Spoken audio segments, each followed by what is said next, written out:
भारतीय संविधान का कौन सा अनुच्छेद जो है वह समानता के अधिकार से संबंधित है? तो निम्न में से वह कौन सा अनुच्छेद है जो समानता के अधिकार से संबंधित है? आप लोग कमेंट करके बताइएगा। तो आपका बिल्कुल राइट आंसर हो जाएगा साथियों, अनुच्छेद 12 से 18 जो है यह समानता के अधिकार से संबंधित है। तो ऑप्शन ए आपका बिल्कुल ही सही जवाब होगा। चलिए आपका अगला प्रश्न है, संसद का संयुक्त अधिवेशन किसके द्वारा बुलाया जाता है? तो आप लोग कमेंट करके बताइए कि संयुक्त अधिवेशन जो है साथियों या किसके द्वारा बुलाया जाता है? तो संसद का जो संयुक्त अधिवेशन है यह राष्ट्रपति के द्वारा, किसके द्वारा साथियों? राष्ट्रपति के द्वारा बुलाया जाता है। ऑप्शन सी आपका बिल्कुल ही सही जवाब हो जाएगा। चलिए आपका अगला प्रश्न है, संविधान के सभा की जो प्रारूप समिति है साथियों, इसके अध्यक्ष कौन थे? तो संविधान सभा की जो प्रारूप समिति थी इसके जो अध्यक्ष थे वो डॉक्टर बी आर अम्बेडकर थे। कौन? बी आर अम्बेडकर यानी डॉक्टर भीमराव अम्बेडकर जी थे। ऑप्शन सी आपका बिल्कुल राइट आंसर होगा। चलिए अगला प्रश्न है आपका, भारतीय संविधान में समाजवादी शब्द किस संशोधन द्वारा जोड़ा गया? तो आप लोग कमेंट करके बताइए साथियों, यह जो समाजवादी शब्द है या किस संशोधन के द्वारा हमारे भारतीय संविधान में जोड़ा गया? आपका बिल्कुल राइट आंसर हो जाएगा। यह हो जाएगा 42वां संविधान संशोधन। कैसा? 42वां संविधान संशोधन, जिसे मिनी कॉन्स्टिट्यूशन भी बोलते हैं। क्या बोलते हैं साथियों? मिनी कॉन्स्टिट्यूशन भी बोलते हैं, कॉन्स्टिट्यूशन भी बोलते हैं। आप लोग ध्यान दीजिएगा, ठीक है, क्योंकि इसमें बहुत सारे बदलाव किए गए थे 42वें संविधान के संशोधन के टाइम पे, ठीक है, इसलिए इसको मिनी कॉन्स्टिट्यूशन भी कहा जाता है। अगला आपका, वित्त आयोग का गठन किस अनुच्छेद के अंतर्गत होता है? तो आप लोग कमेंट करके बताइए कि वित्त आयोग जो है इसका गठन किस अनुच्छेद के अंतर्गत होता है साथियों? तो आपका बिल्कुल राइट ही आंसर हो जाएगा। कौन सा? 280 के अंतर्गत। कौन सा? आर्टिकल 280 के अंतर्गत जो है आपका गठन किया जाता है किसका? वित्त आयोग का। चलिए अगला प्रश्न है आपका कि शून्य काल किससे संबंधित है? Very very important question. 0R किससे संबंधित है? आप लोग कमेंट करके बताइए साथियों। जो 0R है यानी शून्य काल है, या बहुत बार एग्जाम में पूछा जा चुका है साथियों और कभी भी किसी भी एग्जाम में आ जाता है। तो आप लोग कमेंट करके बताइए जो शून्य काल है या किससे संबंधित है? तो आपका बिल्कुल राइट आंसर होगा साथियों, जो शून्य काल होता है यह आपके संसद से संबंधित है। किससे है? संसद से संबंधित है। ऑप्शन बी संसद आपका बिल्कुल ही सही जवाब हो जाएगा। चलिए अगला प्रश्न साथियों, लोकसभा का अधिकतम कार्यकाल कितने वर्ष का होता है? तो जो लोकसभा की बात आई है ध्यान दीजिएगा, तो लोकसभा का जो अधिकतम कार्यकाल होता है साथियों यह आपका 5 वर्षों का होता है। कितने? 5 वर्षों का होता है। ऑप्शन बी आपका बिल्कुल राइट आंसर हो जाएगा, 5 वर्ष। चलिए अगला प्रश्न है आपका, सार्वभौमिक वयस्क मताधिकार भारत में किस वर्ष लागू हुआ? तो आप लोग बताइए कि सार्वभौमिक वयस्क मताधिकार यानी जितने भी वयस्क हैं सभी को मत देने का, वोट देने का अधिकार है, यह भारत में किस वर्ष लागू हुआ था? तो आपका बिल्कुल राइट आंसर हो जाएगा वर्ष 1952 में। ऑप्शन सी 1952 आपका बिल्कुल ही सही जवाब हो जाएगा दोस्तों। चलिए अगला प्रश्न है आपका, किसी विधेयक को, क्या है, किसी विधेयक को धन विधेयक घोषित करने का अधिकार किसके पास होता है? यानी कोई विधेयक है उसे धन विधेयक घोषित करने का जो अधिकार होता है वह किसके पास होता है? आप लोग कमेंट करके बताइएगा। तो आपका बिल्कुल राइट आंसर हो जाएगा, यह लोकसभा अध्यक्ष के पास होता है। किसके पास? लोकसभा अध्यक्ष के पास। ऑप्शन सी आपका बिल्कुल राइट आंसर हो जाएगा। चलिए आपका अगला प्रश्न है साथियों, उच्चतम न्यायालय के न्यायाधीशों की सेवानिवृत्ति आयु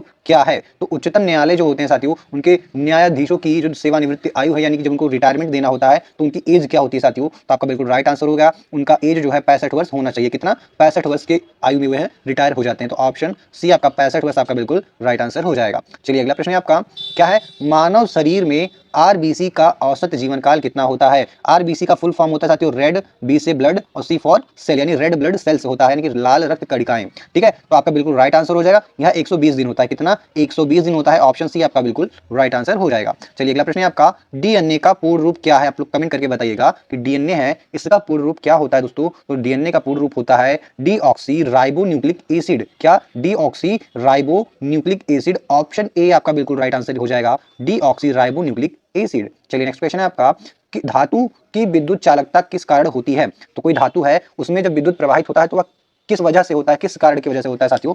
तो ऐसा जो होता है यह मुक्त इलेक्ट्रॉनों के कारण, किसके? फ्री इलेक्ट्रॉन्स के कारण होता है, मुक्त इलेक्ट्रॉनों के कारण होता है जो बिजली का प्रवाह करते हैं।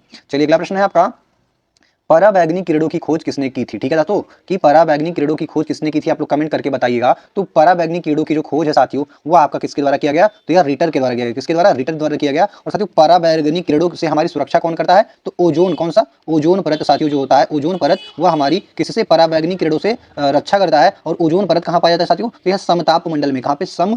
ताप मंडल में पाया जाता है। आप लोग इसको भी ध्यान में रखिएगा। चलिए अगला प्रश्न है आपका कि ओम का नियम क्या है? ओम का नियम किससे संबंधित है? ओम का नियम किससे संबंधित है साथियों? तो जो ओम का नियम है यह आपका विद्युत से, किससे? विद्युत से संबंधित है। ऑप्शन सी आपका बिल्कुल राइट आंसर हो जाएगा, विद्युत। चलिए अगला प्रश्न देखते हैं जो कि है आपका, ध्वनि की गति वायु में लगभग कितनी होती है? तो साथियों जो ध्वनि की गति है वायु में वह लगभग 330 मीटर प्रति सेकंड। कितनी? 330 मीटर प्रति सेकंड होती है। ऑप्शन बी आपका बिल्कुल राइट आंसर हो जाएगा। चलिए अगला प्रश्न है आपका जो कि है, सूर्य के सबसे निकट ग्रह कौन सा है? तो सूर्य के सबसे निकट ग्रह कौन सा है साथियों? तो आपका बिल्कुल राइट आंसर क्या होगा, कमेंट करके बताइएगा। तो बिल्कुल राइट आंसर हो जाएगा बुध। कौन सा? बुध जो है सबसे क्या है, सूर्य के निकट ग्रह है। और सबसे गर्म ग्रह कौन सा है? सबसे गर्म ग्रह कौन सा हो जाएगा, आप लोग बताइए। सबसे हॉट, सबसे गर्म ग्रह कौन सा हो जाएगा? तो वो हो जाएगा आपका शुक्र। भले ही बुध आपका सबसे पास में है, लेकिन ऐसा नहीं है कि वह सबसे गर्म हो, लेकिन नहीं, सबसे गर्म है आपका शुक्र। कौन सा? शुक्र। ऑप्शन ए आपका बिल्कुल राइट आंसर होगा गर्म के मामले में। और निकट पूछे तो आपका बुध ऑप्शन बी बिल्कुल सही जवाब होगा। मंगल को लाल ग्रह भी कहा जाता है और पृथ्वी को नीला ग्रह भी कहा जाता है। ठीक है, चलिए अगला देखते हैं आपका। पृथ्वी की घूर्णन अवधि क्या कहलाती है? पृथ्वी की घूर्णन अवधि क्या कहलाती है साथियों? तो जो पृथ्वी घूर्णन की अवधि है यह आपका हो जाएगा दिन और रात। क्या? दिन और रात। यानी जब घूर्णन का अर्थ होता है कि अपनी धुरी पर घूमना। घूर्णन का क्या अर्थ होता है? अपनी धुरी पर घूमना। तो जब पृथ्वी अपनी धुरी पे घूमती है तो उससे क्या होता है? दिन और रात होता है। और एक चक्कर अपनी धुरी पे पृथ्वी जो है वह लगभग 24 घंटे में पूरा कर लेती है। तो आपका यहाँ पे क्या हो जाएगा? क्वेश्चन नंबर 18 का राइट आंसर वह हो जाएगा आपका दिन। ठीक है, ऑप्शन सी आपका बिल्कुल यहाँ पे बिल्कुल सही जवाब होगा। चलिए अगला प्रश्न है आपका। समुद्र तल से ऊंचाई बढ़ने पर वायु दाब पर क्या प्रभाव पड़ता है? जब समुद्र तल से ऊंचाई बढ़ती है साथियों तब वायु दाब पर क्या प्रभाव पड़ता है? आप लोग कमेंट करके बताइए। तो जो वायु दाब है वह घटता है। क्या होता है? घटता है साथियों। क्या होता है? घटता है। ऑप्शन बी आपका बिल्कुल राइट आंसर हो जाएगा। जब समुद्र तल से ऊंचाई बढ़ेगी तो वायु दाब घटेगा। चलिए अगला प्रश्न है आपका। मानसून का मुख्य कारण क्या है? मानसून का मुख्य कारण क्या है साथियों? तो मानसून का जो मुख्य कारण है वह हो जाएगा आपका वायु दाब का अंतर। क्या? वायु दाब का अंतर। Option B is the right answer. चलिए अगला प्रश्न है आपका कि भारत का सबसे बड़ा जलप्रपात ऊंचाई के आधार पे, यहाँ पे देखिए दिया गया है कि ऊंचाई के आधार पे सबसे बड़ा जलप्रपात कौन सा है भारत का? तो साथियों वह आपका हो जाएगा जोग फॉल्स। कौन सा? जोग फॉल्स। ऑप्शन ए आपका बिल्कुल राइट आंसर हो जाएगा जोग फॉल्स। चलिए नेक्स्ट क्वेश्चन देखते हैं दोस्तों। कावेरी नदी का क्या है? कावेरी नदी का उद्गम स्थल कौन सा है? तो कावेरी नदी का जो उद्गम स्थल है वह कहाँ पे है या कौन सा है? आप लोग कमेंट करके बताइए दोस्तों। तो आपका बिल्कुल राइट आंसर हो जाएगा यह आपका ब्रह्मगिरी पहाड़ी हो जाएगा। कहाँ पे? ब्रह्मगिरी पहाड़ी। ऑप्शन ए आपका बिल्कुल राइट आंसर होगा दोस्तों। चलिए नेक्स्ट क्वेश्चन देखते हैं आपका, जो कि साथियों पंचशील सिद्धांत। क्या है? पंचशील सिद्धांत यह किससे संबंधित है? आप लोग कमेंट करके बताइए कि जो पंचशील सिद्धांत है साथियों यह आपका किससे संबंधित है? तो आपका बिल्कुल राइट आंसर होगा यह आपका भारत और चीन संबंध से संबंधित है। किससे? भारत और चीन के संबंध से। चलिए अगला प्रश्न है, गुप्त काल को किस नाम से जाना जाता है? तो साथियों गुप्त काल को स्वर्ण युग से, क्या स्वर्ण काल से या स्वर्ण युग से भी के नाम से भी जाना था, क्योंकि इसमें जो है सोने के सिक्के चलाए गए थे। कैसे? सोने के सिक्के चलाए गए थे। अगर आप सोचिए कि कहीं पे सोने के सिक्के चल रहे हैं तो उस समय की जो सामाजिक व्यवस्था रही होगी वह कैसी रही होगी। ठीक है साथियों, कितनी फल फूल रहे होंगे, कितने धन जायदाद रहे होंगे लोगों के पास, कितनी समृद्धि रही होगी। तो इसीलिए इसको स्वर्ण युग भी कहा जाता है। किसको? गुप्त काल को। तो ऑप्शन ए आप बिल्कुल सही जवाब लगाइएगा। चलिए अगला प्रश्न है आपका, इलाहाबाद संधि। क्या है? इलाहाबाद संधि जो कि 1765 हुई थी या किसके बीच हुई थी? ठीक है साथियों, 1765 में जो इलाहाबाद की संधि हुई थी या किसके किसके बीच हुई थी? तो आप लोग कमेंट करके बताइए, बिल्कुल ही इंपॉर्टेंट क्वेश्चन है। तो आपका बिल्कुल राइट आंसर हो जाएगा कौन सा? शाह आलम द्वितीय और रॉबर्ट क्लाइव। क्या है? शाह आलम द्वितीय और रॉबर्ट क्लाइव। ऑप्शन बी आपका बिल्कुल ही सही जवाब होगा। चलिए अगला प्रश्न है आपका, इंकलाब जिंदाबाद। क्या है? इंकलाब जिंदाबाद का नारा जो है साथियों यह किसने दिया था? तो इंकलाब जिंदाबाद का जो नारा है साथियों यह किसने दिया था? आपका बिल्कुल राइट आंसर होगा भगत सिंह ने दिया। किसने दिया? भगत सिंह जी ने दिया। ऑप्शन ए आपका बिल्कुल राइट आंसर हो जाएगा दोस्तों। चलिए अगला प्रश्न है आपका, भारतीय राष्ट्रीय कांग्रेस का प्रथम अधिवेशन कहाँ हुआ था? प्रथम अधिवेशन और लास्ट अधिवेशन बहुत एग्जाम में पूछा जाता है। ठीक है साथियों, तो प्रथम अधिवेशन जो हुआ था आपका किसका? भारतीय राष्ट्रीय कांग्रेस का, यह आपका हुआ था बॉम्बे में। कहाँ पे? बॉम्बे में हुआ था। ऑप्शन बी आपका बिल्कुल राइट आंसर हो जाएगा। चलिए अगला प्रश्न है आपका, लाल बाल पाल में जो पाल है वह कौन थे? लाल बाल पाल में जो पाल शब्द है यह किसके लिए प्रयुक्त हुआ है साथियों? तो जो पाल शब्द है यह आपका बिपिन चंद्र पाल के लिए, किसके लिए? बिपिन चंद्र पाल जी के लिए प्रयुक्त हुआ है। तो ऑप्शन ए आपका बिल्कुल राइट आंसर हो जाएगा। चलिए अगला प्रश्न है आपका, क्या है? हरित क्रांति का मुख्य उद्देश्य क्या है? हरित क्रांति का मुख्य उद्देश्य क्या है साथियों? तो हरित क्रांति का जो मुख्य उद्देश्य है वह है खाद्यान्न उत्पादन को बढ़ाना। किसको? खाद्यान्न उत्पादन को बढ़ाना, यानी कि खाने पीने की वस्तुएं जो है उनके उत्पादन को बढ़ाना। तो ऑप्शन बी आपका बिल्कुल ही सही जवाब होगा। चलिए अगला प्रश्न है आपका, राष्ट्रीय आय की गणना में कौन सा शामिल नहीं होता है? ठीक है, तो अंतिम वस्तुएं तो साथियों शामिल ही होती हैं, सेवाएं शामिल होती हैं, और क्या होता है? मध्यवर्ती वस्तुएं भी शामिल होती हैं। लेकिन क्या नहीं शामिल होता है आपका? तो वह होता है सरकारी व्यय, यानी सरकारी खर्चों को जो है साथियों शामिल नहीं किया जाता। जैसे किसी की सैलरी हो गई, कोई योजना लाई गई, तो उन सारे पैसों को जीडीपी में नहीं जोड़ा जाता है। ठीक है, क्योंकि वो सरकारी व्यय होते हैं। तो ऑप्शन डी आपका बिल्कुल ही राइट आंसर हो जाएगा। चलिए अगला प्रश्न है आपका, मुद्रास्फीति को नियंत्रित करने का मुख्य साधन क्या है? तो मुद्रास्फीति यानी साथियों क्या है? महंगाई को नियंत्रित करने का जो मुख्य साधन है वह क्या हो सकता है? आप लोग कमेंट करके बताइएगा साथियों। 4 ऑप्शन आपके सामने दिए गए हैं, तो इन चारों में से जो सबसे सुटेबल होगा वह होगा साथियों कौन सा? मौद्रिक नीति। क्या है? मौद्रिक नीति से हम मुद्रास्फीति को नियंत्रित कर सकते हैं, इसका मुख्य साधन है। तो ऑप्शन बी आपका बिल्कुल राइट आंसर हो जाएगा। चलिए अगला प्रश्न है, भारत में योजना आयोग की जगह किस संस्था ने ली थी? तो साथियों योजना आयोग की जो जगह है वह नीति आयोग ने ली। किसने नीति आयोग ली? जिसके अध्यक्ष जो होते हैं साथियों पीएम होते हैं। कौन? प्रधानमंत्री जो होते हैं वह नीति आयोग के अध्यक्ष होते हैं। ठीक है, वर्तमान में आपके प्रधानमंत्री जो श्री नरेंद्र मोदी जी हैं वह आपकी नीति आयोग के क्या नीति आयोग के क्या है, अध्यक्ष है। ठीक है, चलिए अगला प्रश्न देखते हैं। स्टैगफ्लेशन क्या है? स्टैगफ्लेशन का क्या अर्थ है साथियों? वेरी वेरी इंपॉर्टेंट क्वेश्चन, जो कि इकोनॉमी से आता है और इकोनॉमी से 5 से 6 प्रश्न पूछे ही पूछे जाते हैं। तो उनमें से एक वेरी वेरी इंपॉर्टेंट है कि स्टैगफ्लेशन का क्या अर्थ है। आप लोग कमेंट करके बताइए कि स्टैगफ्लेशन होता क्या है, इसका अर्थ क्या होता है। तो स्टैगफ्लेशन जो होता है साथियों, इसमें क्या कहते हैं, उच्च मुद्रास्फीति, यानी कि जो वस्तुएं की मुद्रा जो रेट है, यानी कोई भी वस्तु है उसका रेट है, उसका मूल्य जो है बढ़ रहा है, बहुत तीव्र से बढ़ रहा है। और क्या होता है, उच्च बेरोजगारी, उस समय बेरोजगारी भी चरम पे होती है, यानी दोनों साथ साथ हो रहे हैं, दाम भी साथ में बढ़ेगा और बेरोजगारी भी साथ में बढ़ रही है। तो ऑप्शन भी आपका बिल्कुल राइट आंसर हो जाएगा। चलिए अगला प्रश्न देखते हैं। ब्लू रेवोल्यूशन क्या है? ब्लू रेवोल्यूशन किससे संबंधित है? यानी कि नीली क्रांति साथियों, नीली क्रांति आपका बताइए कि किससे संबंधित है। तो नीली क्रांति या ब्लू रेवोल्यूशन जो है या मत्स्य उत्पादन से, किससे? मत्स्य उत्पादन यानी मछलियों के उत्पादन से संबंधित है। ऑप्शन भी आपका बिल्कुल राइट आंसर हो जाएगा। चलिए अगला प्रश्न है आपका, उत्तर प्रदेश का सर्वाधिक जनसंख्या वाला जिला कौन सा है? तो सर्वाधिक जनसंख्या वाला जो उत्तर प्रदेश का जिला है साथियों, आप बताइए कमेंट करके, तो बिल्कुल राइट आंसर हो जाएगा, आपको हो जाएगा प्रयागराज। कौन सा? प्रयागराज, ऑप्शन बी ही बिल्कुल सही जवाब होगा। चलिए अगला प्रश्न है, दुधवा राष्ट्रीय उद्यान किस जिले में स्थित है? तो जो दुधवा राष्ट्रीय उद्यान जो है साथियों, यह आपका लखीमपुर खीरी में स्थित है। कहाँ पे? लखीमपुर खीरी में। चलिए अगला प्रश्न है आपका, रामगढ़ ताल किस शहर में है? तो रामगढ़ ताल जो है साथियों आपका गोरखपुर में है। कहाँ पे? गोरखपुर में हो जाएगा आपका। अगला प्रश्न है आपका, उत्तर प्रदेश की प्रमुख रबी फसल कौन सी है? तो उत्तर प्रदेश की जो प्रमुख रबी फसल है साथियों, वो आपका गेहूं हो जाएगा। प्रमुख रबी की फसल कौन सी हो जाएगी? आपकी गेहूं की फसल हो जाएगी। Option B will be the right answer. चलिए अगला प्रश्न है आपका, उत्तर प्रदेश का सबसे बड़ा औद्योगिक नगर कौन सा माना जाता है? तो सबसे बड़ा औद्योगिक नगर जो है उत्तर प्रदेश का साथियों, वो आपके कानपुर को माना जाता है। और कानपुर को ही उत्तर प्रदेश की औद्योगिक क्या बोलते हैं? औद्योगिक क्या बोलते हैं? राजधानी बोलते हैं। औद्योगिक राजधानी उत्तर प्रदेश की कहाँ है? तो कानपुर। आप लोग टिक लगाइएगा, ऑप्शन है आपका बिल्कुल राइट आंसर हो जाएगा। चलिए अगला प्रश्न है आपका, कंप्यूटर में ALU का क्या कार्य होता है? आपने CPU तो सुना होगा, लेकिन ALU जो होता है साथियों, इसका क्या कार्य होता है? आप लोग कभी सुना है इसको? तो कमेंट करके बताइए क्या होता है इसका कार्य, और इसको फुल फॉर्म को आप लोग कमेंट करके बताइए। ठीक है, इसका कार्य तो मैं आपको बता दूंगा, आपका काम है कि आप इसके जो है फुल फॉर्म को ढूंढिए और कमेंट में करके बताइए, मैं उसको पिन करूंगा, सभी लोग आएंगे वहां पे देखेंगे। ठीक है, तो आपका जो बिल्कुल राइट आंसर होगा इसका, जो ALU होता है साथियों, अर्थमेटिक लॉजिकल यूनिट। ठीक है, तो यह होता है गणना और तार्किक कार्य करना, ये इसका ALU का आप लोग, मैंने एक बार बता दिया, आप लोग उसको क्या करिए, कमेंट करके बताइए ALU का फुल फॉर्म क्या होगा। इसका कार्य होता है गणना और तार्किक कार्य को करना। चलिए अगला प्रश्न है, क्लाउड कंप्यूटिंग क्या होता है, या क्लाउड कंप्यूटिंग जो होता है इसका अर्थ क्या होता है? आप लोग कमेंट करके बताइए, क्लाउड कंप्यूटिंग का अर्थ क्या होता है? तो इसका बिल्कुल राइट आंसर हो जाएगा साथियों, इंटरनेट आधारित स्टोरेज व सेवाएं। क्या है? इंटरनेट पे आधारित वस्तुएं, स्टोरेज और सेवाएं। ठीक है, जैसे आप गूगल ड्राइव पे अपनी कुछ फाइल्स अपलोड कर दे रहे हैं, इस टाइप का। ठीक है, फिर आपका मॉलवेयर क्या होता है? मैलवेयर क्या होता है साथियों? तो मैलवेयर जो होता है या एक तरह से हानिकारक सॉफ्टवेयर है। क्या है? हानिकारक सॉफ्टवेयर है। तो ऑप्शन बी आपका सही जवाब होगा। चलिए अगला प्रश्न है आपका कि IPv4 क्या है? IPv4 जो होता है एड्रेस कितने बिट का होता है? आप लोग बताइएगा, बेहद इंपॉर्टेंट प्रश्न है कंप्यूटर से। क्या है? IPv4 जो है एड्रेस क्या होता है, कितने बिट का होता है? आप लोग कमेंट करके बताइएगा साथियों क्या होगा राइट आंसर। तो साथियों आपका बिल्कुल राइट आंसर हो जाएगा 32 बिट का, या जो है 32 बिट का होता है। चलिए अगला प्रश्न है आपका कि किसी वेब पेज का मुख्य पेज क्या कहलाता है? तो जो मुख्य पेज होता है साथियों, उसे हम क्या बोलते हैं? उसे हम बोलते हैं होम पेज। क्या बोलते हैं? होम पेज बोलते हैं। चलिए अगला प्रश्न देखते हैं, CPR क्या है? CPR में R का क्या अर्थ होता है?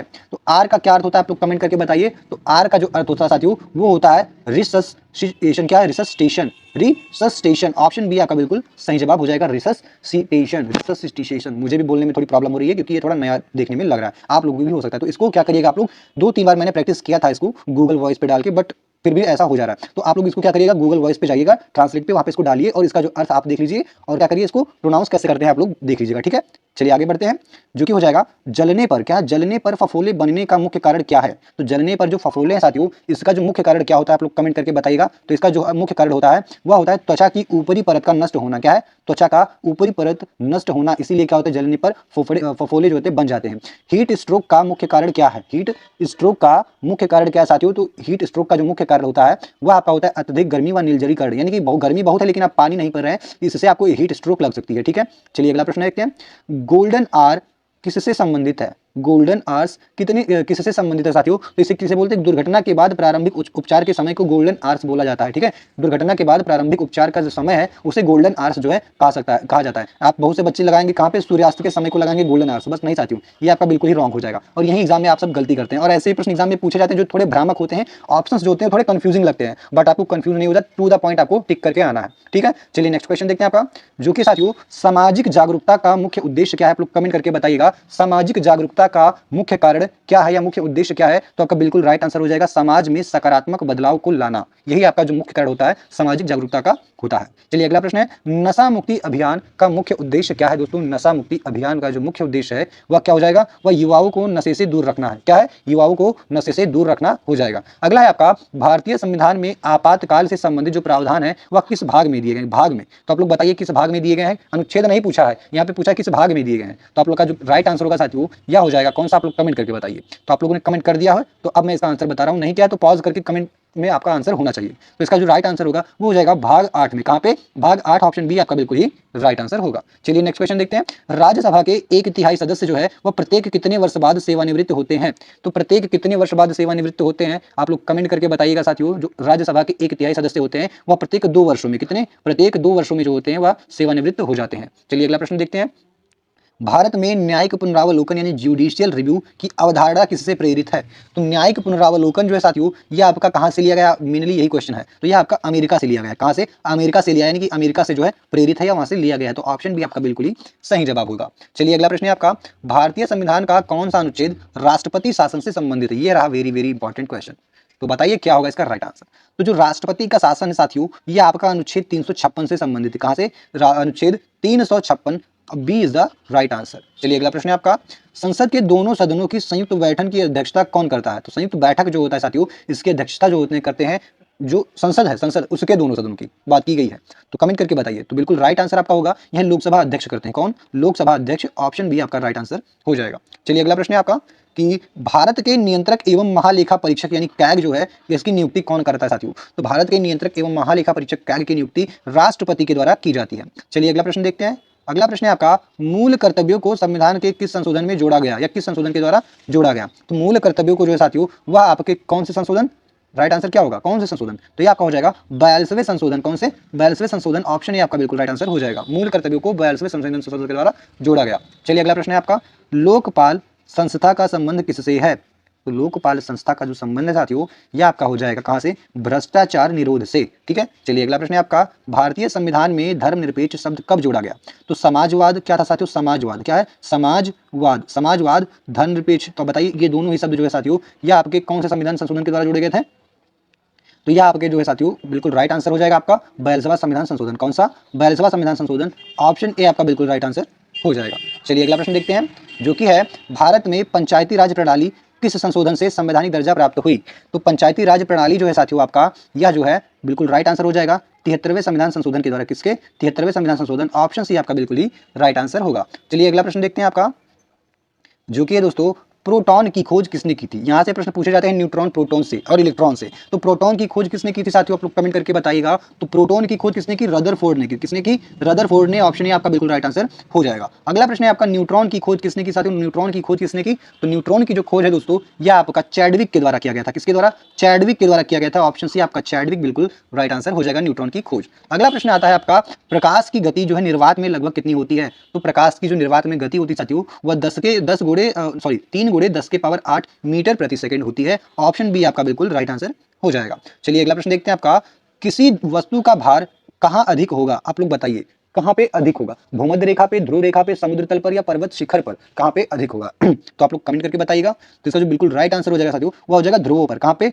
ध्रुवों पर आपका बिल्कुल राइट आंसर हो जाएगा, क्योंकि वहां से जो ग्रेविटी है साथियों वो बहुत अधिक होती है ध्रुवों पर। ठीक है। तो ऑप्शन बी आपका बिल्कुल ही सही जवाब हो जाएगा। चलिए अगला प्रश्न है साथियों कि ऊष्मा का एसआई मात्रक क्या है? आप लोग कमेंट करके बताइएगा ऊष्मा जो होती है इसका एसआई मात्रक क्या होता है? तो ऊष्मा का एसआई मात्रक जो साथियों वह होता है जूल। क्या होता है? जूल होता है एसआई मात्रक। ऑप्शन ए आपका बिल्कुल राइट आंसर हो जाएगा। ऊष्मा बात की गई, ऊष्मा, ऊर्जा नहीं की गई है। अगर ऊर्जा होता तो कैलोरी पे लगाते हैं। आप लोग सोच रहे हो कैलोरी होगा, नहीं, यहाँ पे ऊष्मा की बात की गई है। ठीक है। तो ऊष्मा है तो जूल और ऊर्जा है तो कैलोरी। ठीक है। चलिए अगला प्रश्न देखते हैं, विद्युत विभवांतर किसकी इकाई है? तो विद्युत विभवांतर जो होती है की इकाई क्या है? किसकी इकाई नहीं है साथियों, विद्युत विभवांतर की इकाई होती क्या है? तो विद्युत विभवांतर की इकाई जो होती है साथियों वो वोल्ट होती है। क्या? वोल्ट होती है। Option B is the right answer, volt. चलिए अगला प्रश्न देखते हैं आपका क्या है, जल का रासायनिक सूत्र क्या है? तो जल का रासायनिक सूत्र होता है H2O। क्या? H2O। और एक वेरी वेरी इंपॉर्टेंट क्वेश्चन, भारी जल। ध्यान दीजिएगा, भारी जल साथियों, भारी जल इसका जो सूत्र है वह क्या होता है, तो भारी जल का जो सूत्र होता है वह D2O होता है। क्या होता है? D2O होता है भारी जल का सूत्र। यह वेरी वेरी इंपॉर्टेंट क्वेश्चन है क्योंकि एग्जाम में आता है और साथियों यह स्वास्थ्य के लिए बहुत ही हानिकारक होता है। जो भारी जल होता है तो यह बिल्कुल ही स्वास्थ्य के लिए हानिकारक है, ठीक है, इसको पिया नहीं जा सकता। चलिए अगला प्रश्न है आपका, सोडियम धातु को किसमें संरक्षित रखा जाता है? तो साथियों जो सोडियम धातु होती है उसे हम केरोसिन में डुबा के रखते हैं। कहाँ पे? केरोसिन में डुबा के रखते हैं। और ये एक ऐसी धातु है साथियों जो कि चाकू से काटा जा सकता है। किसे? चाकू से काटा जा सकता है और यह पानी के साथ कांटेक्ट में आते ही रिएक्ट कर देती है ऑक्सीजन के साथ में और ब्लास्ट कर देता है, ठीक है। चलिए अगला प्रश्न देखते हैं, पाचन तंत्र में प्रोटीन का पाचन मुख्यतः कहाँ होता है? तो प्रोटीन का जो पाचन है साथियों मुख्यतः आपका कहाँ पे होगा? बड़ी आंत, अमाशय, मुख, बड़ी आंत, अमाशय, मुख या यकृत। क्या होगा राइट आंसर? तो आपका बिल्कुल राइट आंसर हो जाएगा साथियों, यह हो जाएगा अमाशय। प्रोटीन और वसा का पाचन कहाँ होता है? अमाशय में होता है, ठीक है। तो ऑप्शन बी आपका बिल्कुल राइट आंसर पूरा हो जाएगा। और एक क्वेश्चन और बनता है कि जो पाचन है, ठीक है, मनुष्यों में पाचन का जो अंतिम स्थान है, अंतिम चरण है, वह कहाँ पे पूरा होता है? तो अंतिम चरण अगर पूछा जाए पाचन का तो वह साथियों गुदा में। कहाँ पे? गुदा में, ठीक है। लेकिन पूछा जाए कि जो पाचन की क्रिया समाप्त हो जाती है कहाँ पे, यानी कि पाचन की क्रिया जो है पूर्ण हो जाती है, तो साथियों छोटी आंत का जो पहला भाग होता है वहाँ पे कंप्लीट हो जाती है। चलिए अगला प्रश्न देखते हैं आपका, इंसुलिन हार्मोन किस ग्रंथि से स्रावित होती है? जो इंसुलिन जो हार्मोन होता है यह किस ग्रंथि से स्रावित होती है? तो साथियों जो इंसुलिन होता है आपका, यह आपका कहाँ से स्रावित होता है? अग्न्याशय के द्वारा। कहाँ से? अग्न्याशय से। Option B is the right answer. और साथियों इंसुलिन की कमी से कौन सी रोग हो जाती है? तो इंसुलिन की कमी से मधुमेह। क्या? मधुमेह यानी शुगर जिसको बोलते हैं, मधुमेह जिससे हम शुगर बोलते हैं, इंग्लिश में क्या? शुगर बोलते हैं, यह नाम की बीमारी हो जाती है, ठीक है। चलिए अगला प्रश्न देखते हैं, भारत का सबसे बड़ा राज्य क्षेत्रफल के अनुसार कौन सा है? तो क्षेत्रफल के अनुसार जो साथियों आपका जो राजस्थान है वह सबसे बड़ा हो जाएगा। चलिए अगला प्रश्न है आपका कि भारत की सबसे लंबी तट रेखा किस राज्य की है? तो जो भारत की सबसे लंबी तट रेखा है साथियों वह आपका हो जाएगा कहाँ का? तमिलनाडु, गुजरात, आंध्र प्रदेश या केरल। क्या होगा आपका सही जवाब? तो साथियों इसका जो राइट आंसर हो जाएगा वह हो जाएगा गुजरात। गुजरात की जो तट रेखा साथियों वह सबसे लंबी है, तो ऑप्शन बी आपका बिल्कुल ही सही जवाब हो जाएगा। चलिए अगला प्रश्न है, भाभा परमाणु अनुसंधान केंद्र। क्या है? भाभा परमाणु अनुसंधान केंद्र साथियों यह आपका कहाँ पे स्थित है? तो साथियों भाभा परमाणु अनुसंधान केंद्र जो है यह आपका मुंबई में स्थित है। कहाँ पे? मुंबई में स्थित है। ऑप्शन बी आपका सही जवाब हो जाएगा। चलिए अगला प्रश्न है आपका, काला पानी किस ऐतिहासिक स्थान से संबंधित है? तो आप लोग कमेंट करके बताइए साथियों कि जो काला पानी है यह किस ऐतिहासिक स्थान से संबंधित है? तो ये आपका अंडमान द्वीप से संबंधित है। कहाँ से? अंडमान द्वीप से, जहाँ पे सेल्यूलर, क्या है? सेल्यूलर नामक जेल है और वहाँ पे जो सजा दी जाती है उसे हम काला पानी की सजा कहते हैं। तो यहाँ पे ऑप्शन सी आपका दोनों बिल्कुल राइट आंसर हो जाएगा, यानी कि दोनों ए और बी। यहाँ पे थोड़ा मिस्टेक हो गया लिखने में, ए और बी दोनों। चलिए अगला प्रश्न देखते हैं, जो कि आपका दिल्ली सल्तनत का प्रथम सुल्तान कौन था? तो दिल्ली का जो प्रथम सुल्तान था साथियों वह कौन था? तो आपका कमेंट क्या होगा? तो बिल्कुल राइट आंसर हो जाएगा साथियों कुतुबुद्दीन ऐबक। क्या? कुतुबुद्दीन ऐबक। ऑप्शन ए आपका राइट आंसर होगा। चलिए अगला प्रश्न है, पानीपत का प्रथम युद्ध किस वर्ष हुआ था? तो पानीपत का जो प्रथम युद्ध है साथियों यह आपका वर्ष 1526 में। कब? 1526 में हुआ था। ऑप्शन ए आपका सही जवाब होगा। चलिए अगला प्रश्न है आपका, दीन-ए इलाही। क्या है? दीन-ए इलाही की जो स्थापना साथियों वह किसने की थी? तो दीन-ए इलाही की स्थापना साथियों अकबर के द्वारा। किसके द्वारा? अकबर के द्वारा की गई थी। अगला प्रश्न है आपका, गीतांजलि। गीतांजलि के रचयिता कौन थे? तो साथियों गीतांजलि के जो रचयिता थे वह रविंद्रनाथ टैगोर थे, जिसके लिए इन्हें नोबेल प्राइज भी मिला है। गीतांजलि के लिए इनको नोबेल प्राइज भी मिला था। चलिए अगला प्रश्न है, भारत की पहली पंचवर्षीय योजना का मुख्य उद्देश्य क्या था? तो साथियों पहली पंचवर्षीय जो योजना थी उसका मुख्य उद्देश्य था कृषि विकास। क्या था? कृषि का विकास। चलिए अगला प्रश्न है, मिश्रित अर्थव्यवस्था का क्या अर्थ है? आप लोग कमेंट करके बताइएगा। तो आपका राइट आंसर हो जाएगा सार्वजनिक व निजी क्षेत्र दोनों। जहाँ पे सार्वजनिक और निजी क्षेत्र दोनों हो उसे हम मिश्रित अर्थव्यवस्था कहते हैं, जैसे जो कि हमारे भारत की है। तो ऑप्शन सी हमारा बिल्कुल ही राइट आंसर हो जाएगा। चलिए अगला प्रश्न है आपका, काला धन। काला धन का मुख्य अर्थ क्या है? तो काला धन का क्या अर्थ है साथियों? तो बिल्कुल राइट आंसर हो जाएगा अवैध आय। क्या है? अवैध आय। चलिए अगला प्रश्न है, उत्तर प्रदेश में ताजमहल किस शहर में है? तो ताजमहल जो साथियों उत्तर प्रदेश के आगरा में स्थित है। अगला प्रश्न है, बारह इमाम बाड़ा। क्या है? बारह इमाम बाड़ा किसने बनवाया था? तो बारह इमाम बाड़ा जो है साथियों यह किसके द्वारा बनवाया गया था? तो यह आसफ उद दौला। क्या है? आसफ उद दौला के द्वारा बनवाया गया था। ऑप्शन ए आपका बिल्कुल राइट आंसर हो जाएगा। चलिए अगला प्रश्न है, उत्तर प्रदेश की सबसे लंबी नदी कौन सी साथियों? तो उत्तर प्रदेश की सबसे लंबी नदी है वो आपकी गंगा नदी है। कौन सी साथियों? गंगा नदी है, ठीक है। और गंगा कहाँ से निकलती है? तो गंगोत्री से साथियों। गंगा का जो उद्गम कहाँ हुआ है? तो गंगोत्री से हुआ है। तो आप लोग इसको भी ध्यान रखिएगा, गंगोत्री से। चलिए अगला प्रश्न है आपका, अगला प्रश्न है आपका, चंद्रशेखर आजाद का जन्म किस जिले में हुआ था? तो चंद्रशेखर आजाद का जन्म जो साथियों किस जिले में हुआ? तो आपका बिल्कुल राइट आंसर हो जाएगा झांसी, अली राजापुर। क्या है? अलीराजपुर या कानपुर या प्रयागराज? क्या होगा राइट आंसर? आपको कमेंट करके बताएं। तो आप जो चंद्रशेखर आजाद साथियों इनका जन्म जो है वह अलीराजपुर। कहाँ से? अलीराजपुर में हुआ था। चलिए अगला प्रश्न है आपका, कंप्यूटर में बायोस। क्या है? कंप्यूटर में बायोस का पूर्ण रूप क्या है? तो बायोस का पूर्ण रूप क्या होता है? आप लोग कमेंट करके बताइएगा साथियों। तो इसका होता है बेसिक इनपुट आउटपुट सिस्टम। क्या है? Basic input output system. Option A आपका बिल्कुल ही सही जवाब होगा। चलिए अगला प्रश्न है आपका, हैकर शब्द। क्या है? हैकर शब्द किससे संबंधित है? तो साथियों जो हैकर शब्द होता है यह आपका किससे संबंधित है? यह कंप्यूटर की सुरक्षा से संबंधित है। किससे? कंप्यूटर की सुरक्षा से। चलिए अगला प्रश्न है आपका, एंटीवायरस का क्या कार्य है? तो साथियों एंटीवायरस का जो कार्य होता है वह होता है वायरस से सुरक्षा। किससे? वायरस से सुरक्षा से। चलिए अगला प्रश्न है आपका कि रक्तचाप मापने का यंत्र क्या कहलाता है? यानी रक्तचाप किस यंत्र से मापते हैं? तो वो होगा आपका स्फिग्मोमैनोमीटर। क्या है? स्फिग्मोमैनोमीटर। चलिए अगला प्रश्न देखते हैं साथियों। अगला प्रश्न हो जाएगा आपका, क्या है? हड्डियों की कुल संख्या वयस्क मानव में कितनी होती है? तो वयस्कों में जो हड्डियों की संख्या है वह 206 होती है। कितनी? 206 होती है। अगला प्रश्न है आपका, रेड क्रॉस संगठन का मुख्य कार्य क्या है? तो रेड क्रॉस जो संगठन है साथियों, इसका मुख्य कार्य जो होता है वह होता है आपदा व चिकित्सा सहायता। क्या है? आपदा व चिकित्सा को सहायता देना। चलिए अगला प्रश्न है आपका, स्वच्छता अभियान। स्वच्छता अभियान का मुख्य उद्देश्य क्या है?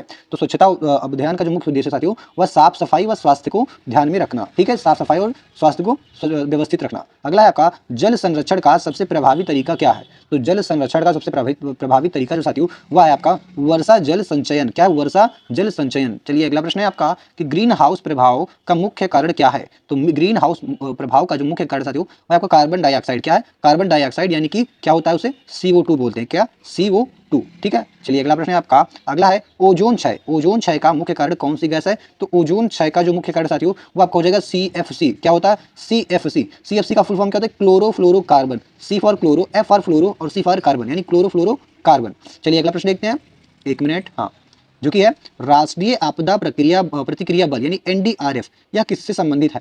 तो राष्ट्रीय आपदा प्रतिक्रिया बल जो होता है साथियों यह आपदा प्रबंधन से, किससे? आपदा प्रबंधन से संबंधित है। ठीक है, आपदा प्रबंधन से। चलिए अगला प्रश्न देखते हैं साथियों, जो कि आपका सड़क सुरक्षा सप्ताह का उद्देश्य क्या है? सड़क सुरक्षा सप्ताह का उद्देश्य क्या है दोस्तों? तो आपका बिल्कुल राइट आंसर हो जाएगा, क्या हो जाएगा? क्या हो जाएगा?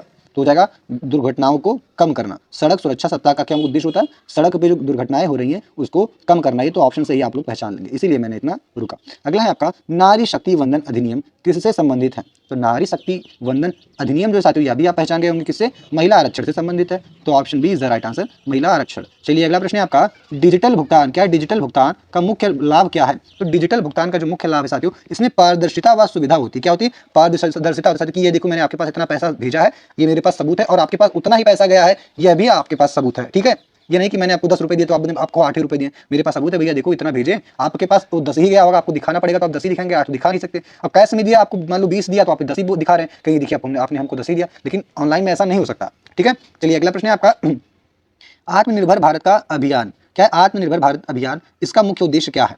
तो आत्मनिर्भर भारत अभियान का जो मुख्य उद्देश्य साथियों यह होता है आपका घरेलू उत्पादन व स्वावलंबन को बढ़ाना। क्या है? घरेलू उत्पादन व स्वावलंबन को बढ़ाना। तो option B is the right answer. तो साथियों इसी के साथ में हमारी यह वीडियो यहीं पे समाप्त होती है। हाँ, आपको क्वेश्चंस का लेवल जो है वह कैसा लग रहा है? मॉडरेट है या सिंपल है या फिर हार्ड लग रहा है? तो आप लोग कमेंट करके बताइएगा। और हाँ, आपने 100 में से, आउट ऑफ 100 में से आपने कितने जो है सही किए, आप यह भी अपना स्कोर भी कमेंट करके बताएं, ताकि मुझे पता चले कि बच्चों को किस लेवल का जो है जीके जीएस लेके जाना चाहिए क्वेश्चन। ठीक है, तो आप लोग बताइएगा यदि आपको किसी बेसिक टॉपिक पे, मतलब कोई भी टॉपिक है जिसपे, जैसे महिला सशक्तिकरण हो गया, ठीक है, GST हो गया, जनगणना हो गया, और भी मानवाधिकार हो गया, ऐसे जो स्पेशल टॉपिक्स है जीके, यदि उन पे आपको 100 या 50 प्रश्नों की या 150 200 जितने भी प्रश्न आपको चाहिए मैं आपके लिए प्रोवाइड करवा दूंगा। एक अच्छी सी वीडियो पूरी एक्सप्लेनेशन के साथ में लेके आऊंगा। ठीक है, आप लोगों को जरूरत है तो आप लोग कमेंट करके बताइए। तो मिलते हैं नेक्स्ट वीडियो में, तब तक के लिए जय हिंद दोस्तों।